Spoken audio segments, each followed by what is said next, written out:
In traveling through the courts, cities, and provinces of Europe, one is struck not merely by monuments or titles, but by faces, faces which, if faithfully rendered, do not resemble the pale ideals later imagined by posterity. Descriptions left by contemporaries speak plainly. They do not argue, they record. They describe people as swarthy, brown, dark, ruddy, sanguine. Words written without apology because none was required. What troubles the modern reader is not the language, but its absence from modern imagery. What you are seeing here are not later oil paintings, romantic interpretations, or Victorian restorations. They are engravings, produced from copper plates and issued in books, proclamations, legal records, and official histories. In the early modern world, engravings functioned less like art and more like documents. They were designed to be reproducible, distributable, and authoritative. Once a plate was cut, the image could circulate widely, appearing in chronicles, religious tracts, royal genealogies, and state records across Europe. An engraved likeness was not decorative. It authenticated authority. These images carried political weight. They represented monarchs, generals, nobles, and institutions whose legitimacy depended on recognition. A careless or inaccurate portrayal could undermine credibility, offend a patron, or provoke backlash. For that reason, engravings were produced with restraint and reviewed carefully. Engravers did not work from imagination alone. They relied on life sittings, court-approved portraits, death masks, medals, seals, and earlier official images. Once approved, these likenesses were copied again and again, sometimes for decades, creating visual consistency across time and place. That consistency is important. Because engravings were used as records, not expressions, repeated features were not accidents. They were part of how power chose to present itself. Over time, however, these images were quietly displaced. Copper plates were melted down. Prints wore out or were discarded. Later centuries favored oil paintings and romanticized portraits, which gradually replaced engraved records in public memory. What survives today often does so by chance, in the margins of old books, in partial scans, in archives behind paywalls, or in collections that were never meant for display. When these images are viewed as art, they are easily dismissed. When they are understood as state documents, they must be read. The writers of the 17th and 18th centuries did not invent complexion. They cataloged it. As they cataloged climate, dress, and temperament, so too did they record hue, because hue was visible, familiar, and unremarkable.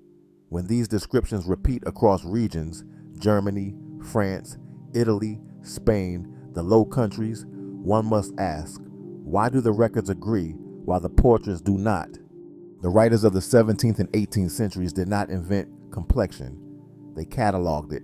As they cataloged climate, dress, and temperament, so too did they record hue, because hue was visible, familiar, and unremarkable. When these descriptions repeat across regions, Germany, France, Italy, Spain, the Low Countries, one must ask, why do the records agree while the portraits do not?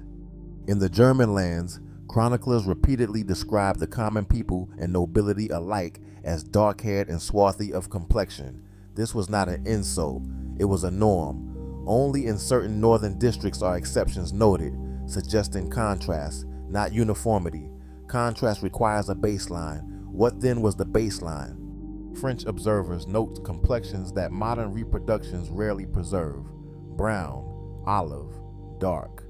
In the Low Countries, merchants, magistrates, and military men appear in engravings with features that later centuries softened, lightened, and corrected, not by the hand of the original artist, but by the taste of those who came after.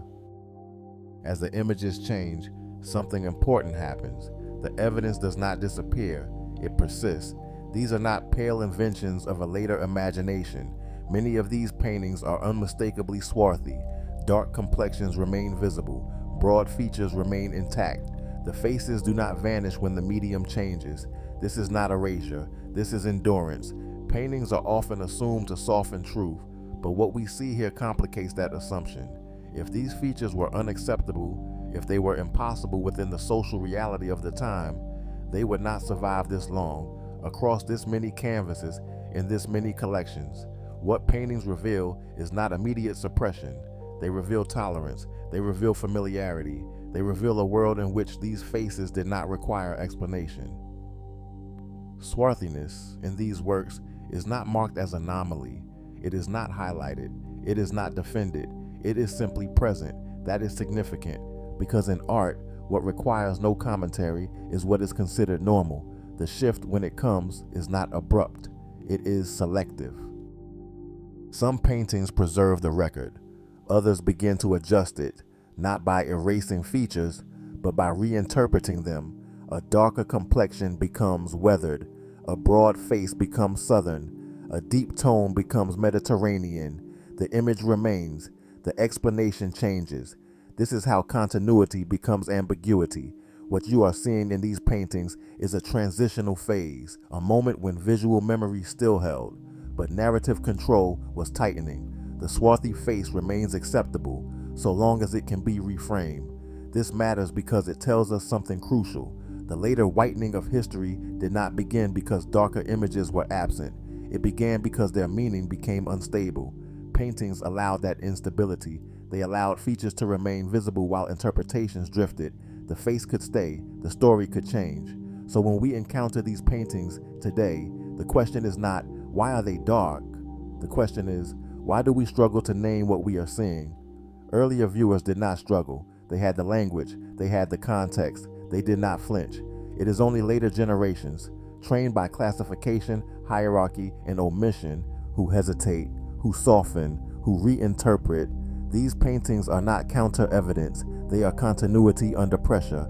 They show us that the record did not collapse all at once. It narrowed, it blurred, it was gradually managed. What survives here is not contradiction, it is residue. And residue is often more honest than memory. You're not looking at white skin, you're looking at desaturated skin. That distinction is critical. In several of these later renderings, faces and hands do not match. The skin tone is flat, gray, chalked, or ashen. There is no warmth, no blood tone, no translucency. This is not a natural complexion for any living population. It is a visual correction, a compromise. Not dark, but not convincingly light either. This is exactly what you would expect when an image is being adjusted to fit a new expectation while still constrained by an older template. In other words, the artist is trying to neutralize the earlier complexion without fully redrawing the figure. That's why it looks strange. These images are especially important because they come after a clearly swarthy visual tradition. They retain facial structure, costume, posture, heraldry, but the skin tone has been bled of life. This is not a different subject. It is the same lineage being visually reinterpreted, and the mismatch between hands and face is your biggest clue. Artists rarely change only one part of the body unless they are correcting a perceived problem. As these images continue, something unusual begins to appear. Not clarity, but tension. The faces here are no longer richly toned. They are not convincingly light either. They are gray, ashen, desaturated, and that matters. Human skin, regardless of ancestry, carries warmth. It reflects blood, circulation, life. What we see in these images is not a natural complexion. It is a subtraction. Notice the inconsistency. Hands and faces no longer agree. One retains depth, the other is flattened. This is not stylistic coincidence. Artists are remarkably consistent when they believe the image is correct. Inconsistency appears when something is being adjusted. This is not the creation of a new figure. It is the modification of an existing one. The structure remains. The heraldry remains. The clothing remains. But the skin has been drained of specificity. Not dark, not light, neutralized. This is what visual pressure looks like. When an older image no longer fits the expectations of a newer audience, but cannot be fully erased, it is softened instead. The blood is removed. The warmth disappears. What remains is a figure that looks unreal, because it is. This grayness is not evidence of original appearance.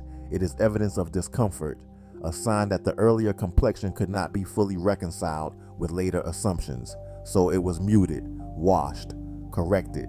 This is why these images feel unsettling.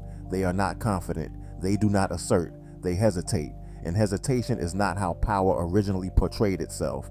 Earlier images did not hesitate. They recorded. Later images begin to negotiate. and negotiation leaves traces, in mismatched hands, in lifeless faces, in a complexion that belongs to no living population. This is not absence, it is residue, and residue tells us exactly where the pressure was applied.